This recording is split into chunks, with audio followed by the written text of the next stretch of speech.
Welcome back to Van Huzo Chimamargo Gasawi TV. We're going to be with me, Princess Mugisha. Let's start with the news headlines.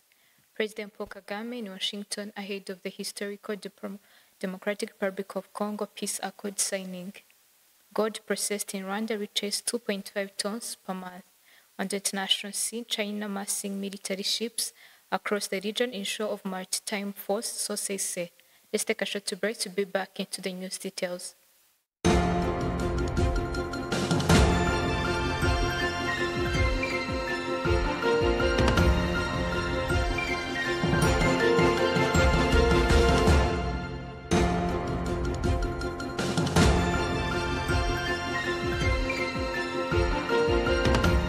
Welcome back into the news details. I start our news in Rwanda, where President Paul Kagame has arrived in Washington, D.C., ahead of the historic meeting with his Congolese counterpart, President Felix Tshisekedi, and United States President Donald Trump, the presidents announced on Wednesday. The leaders are set to finalize the Washington Accord, United States brokered peace deal aimed at ending years of conflict in the Eastern Democratic Republic of Congo.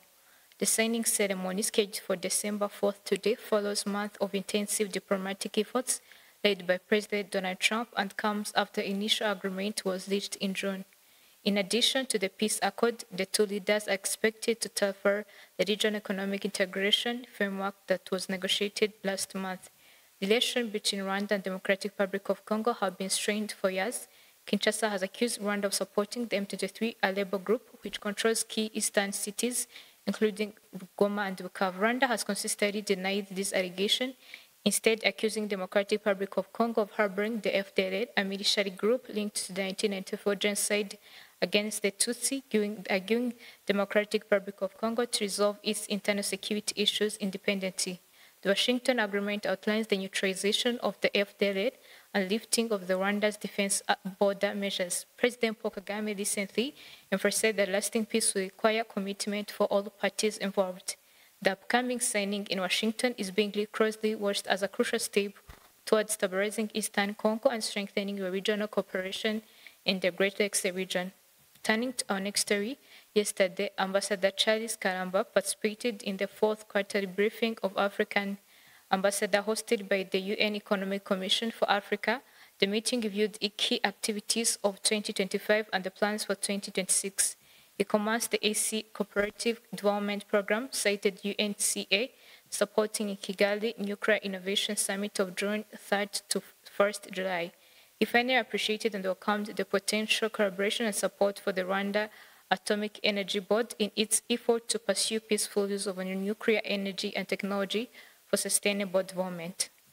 Now let's turn our focus to this story, where the 96 years after mineral extraction began in Rwanda, the sector remains a major contributor to the economy, employing more than 92,000 people and contributing to 30% of GDP. Revenues have risen to $373 million in 2017 to $1.7 billion last year. Rwanda extracts minerals including dolphia and many others. The country also mines gold, lithium, alongside ongoing exploitation of identifying new deposits. Increasingly, Rwanda is focusing on the value additional through local processing. The Gasabo Gold Refinery now is in its sixth year of operation, has an annual capacity of 96 tons. Director Kayotsi Bosco told the GIHE that the facility has reached 30% of the capacity and 28.8 tons annually. Monthly production has grown from 600 kilograms to 2.5 tons. Zorobit CEO Benjamin Karenzi said the company has over 60 robots operating in various sectors and is ready to support mining. Robots operating on the 5G will inspect tools for miners, enter and track worker movement, helping to reduce the accident and raise productivity. Let's take a short break to be back into the international news.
Let's take a look onto the international news where China is deploying large number of the naval and coast guard vessels across East Asian waters, at one point more than 100 in the largest maritime show of office to date, according to the force sources and the intelligence reports reviewed by Reuters. Sandra Tumukunt proceeds.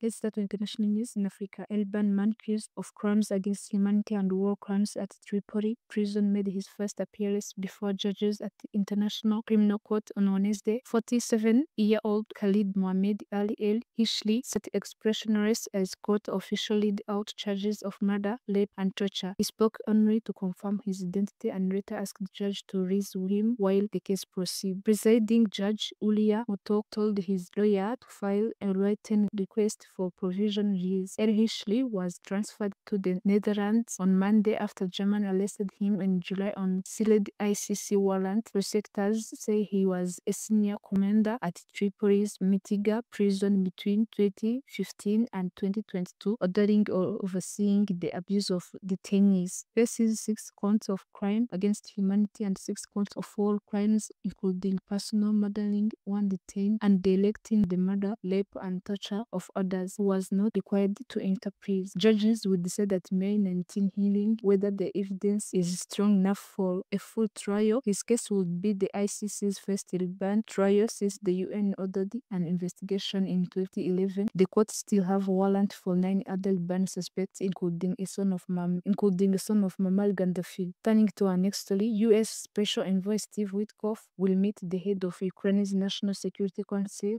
Rustem Umerov, for talks in Miami on Thursday, the White House has confirmed. The meeting comes after Witkoff spent almost 5 hours with Russian President Vladimir Putin in Moscow on Tuesday. Negotiations, which the Kremlin said proceed, no compromise on ending the war in Ukraine. U.S. President Donald Trump said the talks, also attended by his son-in-law, Jared Kushner, were reasonable good, but added that it was too soon to say what would happen because it does take two to tango. Ukrainian Foreign Minister Andriy Sybiha said Russia must end the bloodshed and accused Putin of wasting the world's time. When asked by a reporter whether Witkoff and Kushner believed Putin genuinely wanted to end the war, Trump said would like to end the war. That was the question. Early on Wednesday, Zelensky had said a meeting between US and Ukrainian negotiators would take place in the coming days. The US-Russia talks at the Kremlin followed days of US meetings with Ukrainian and European leaders after concern had between expressed that the draft of this deal was too slanted toward Russia's demands. Concluding our international news, China is deploying a large number of naval and coast guard vessels across East Asian waters, at one point more than 100, in largest maritime show of force to date, according to force sources and intelligence reports reviewed by Reuters. China is in the middle of what is traditional a busy season for military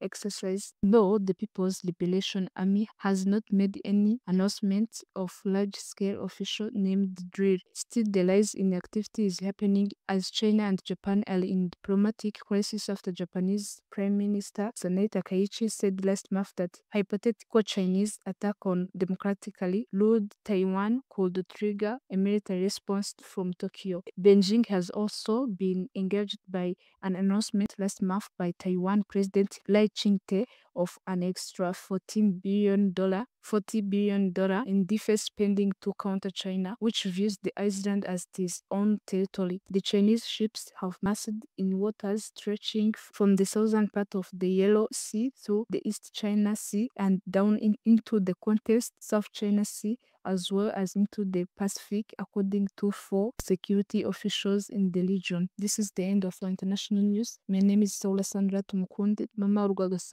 TV.